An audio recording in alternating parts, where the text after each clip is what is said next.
Assalamu alaikum dear aspirants. Today I am here with another general topic of sociology, that is cultural and social change.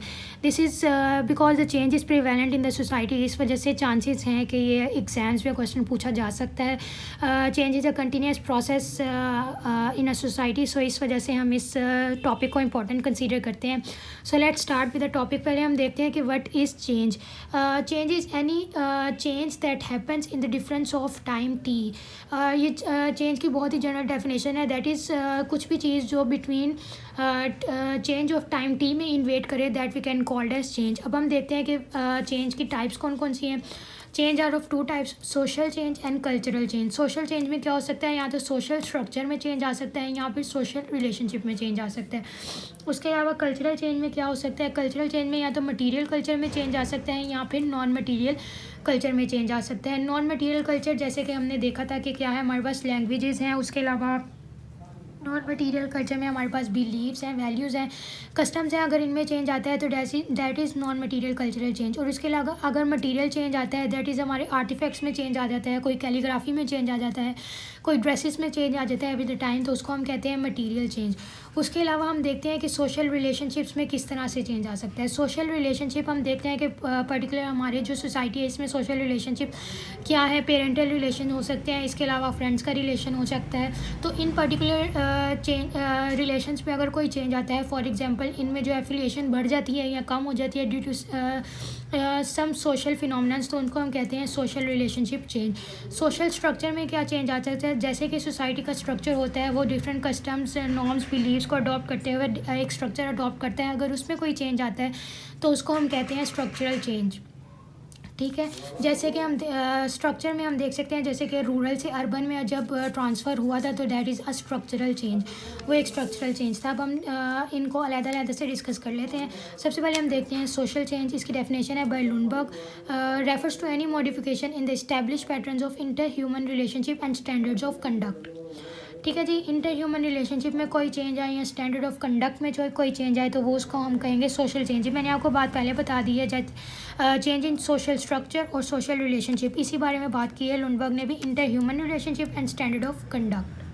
Next definition है हमारे पास social change की, that is by H.T. Majumdar. इनका कहना है new fashion और modes either modifying or replacing the old ones in the life of people and in the operation of the society. इन्होंने भी सेम बात किया, इन द लाइफ ऑफ पीपल मतलब कि social relationship, and in the operation of society मतलब कि social structure. तो उसमें कोई नए फैशन या मोड्स को या तो वो उनको रिप्लेस करें एग्जिस्टिंग को, या फिर उनको मॉडिफाई करें, तो उनको हम सोशल चेंज कहेंगे. अब हम इनकी एग्जाम्पल देख लेते हैं सोशल चेंज की.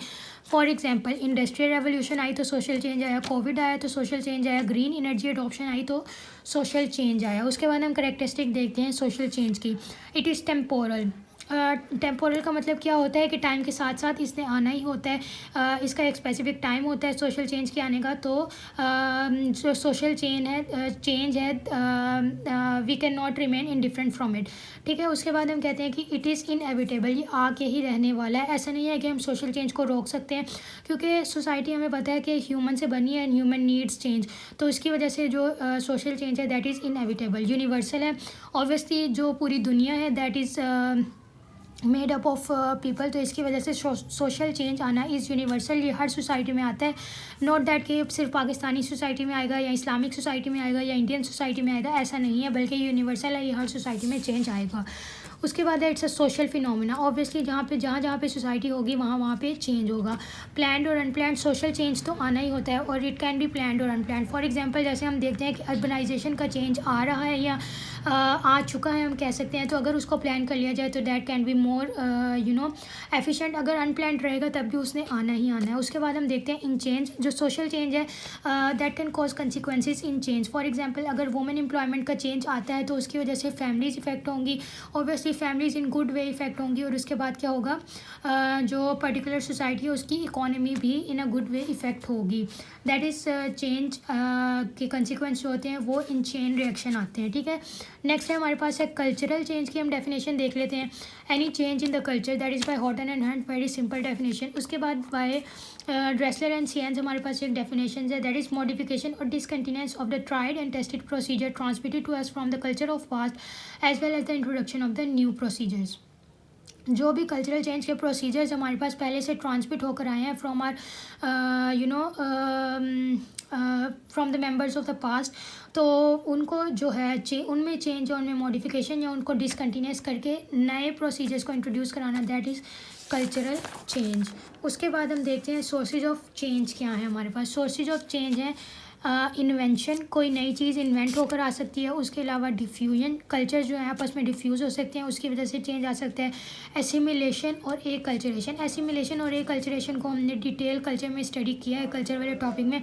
So it is beneficial for you people कि आप उस कल्चर वाली वीडियो को जाके डिटेल में देखें, ताकि आपको एसिमिलेशन और एक कल्चरेशन का चेंज पता लग जाए और आप इसको बेटर तरीके से सोर्स ऑफ चेंजेस में एक्सपेंड कर सकें, ठीक है। उसके बाद है फैक्टर प्रमोटिंग चेंज। कौन कौन से फैक्टर हैं जो कि चेंज को प्रमोट करते हैं? सबसे पहला है इन्वेंटर। वो पर्टिकुलर इन्वेंटर क्या होगा जिसने चेंज जो होगा इंट्रोड्यूस करवाया होगा, उसकी प्रेस्टीज, उसकी पर्टिकुलर जो प्रोडक्ट आया है एक इन कल्चर में, उसकी कॉस्ट, उसकी रिलायबिलिटी, उसका ईज़ ऑफ कंट्रोल, उसका मेजॉरिटी एफिलिएशन। फॉर एग्जांपल हम देख लेते हैं कि जैसे कि एप्पल का कोई प्रोडक्ट आता है तो ऑब्वियसली उसकी प्रेस्टीज की वजह से जो है उसे ज़्यादा लोग ख़रीदते हैं, उसकी रिलायबिलिटी की वजह से, उसकी ईज़ ऑफ कंट्रोल की वजह से। ऑब्वियसली कॉस्ट इफेक्टिव तो नहीं है, पर जो प्रेस्टीज है that plays an important role in that case. उसके अलावा हम देखते हैं कि कल्चरल चेंज हमारे पास मटीरियल कल्चर में चेंज आया था with the invention of speaker, ठीक है। एज एन इस्लामिक सोसाइटी हम अगर हम देखें तो मटीरियल कल्चर में चेंज आया था, लेकिन उसमें क्या था जो है उसकी ईज़ ऑफ कंट्रोल की वजह से और उसकी जो है रिलायबिलिटी की वजह से उसको अडॉप्ट किया गया था इन इस्लामिक कल्चर, ठीक है। उसके बाद हम देखते हैं factors those inhibiting the change. सबसे पहले आइसोलेशन। ऑब्वियसली कोई बंदा जो आइसोलेशन में रह रहा हो, उसे ना पता हो कि कोई कल्चरल चेंज या कोई सोशल चेंज आ रहा है विद इन द सोसाइटी, तो उसकी वो that can consider as an inhibiting factor. उसके बाद इकोनॉमिक रिसोर्सेज ना हो उस चेंज को अडॉप्ट करने के लिए।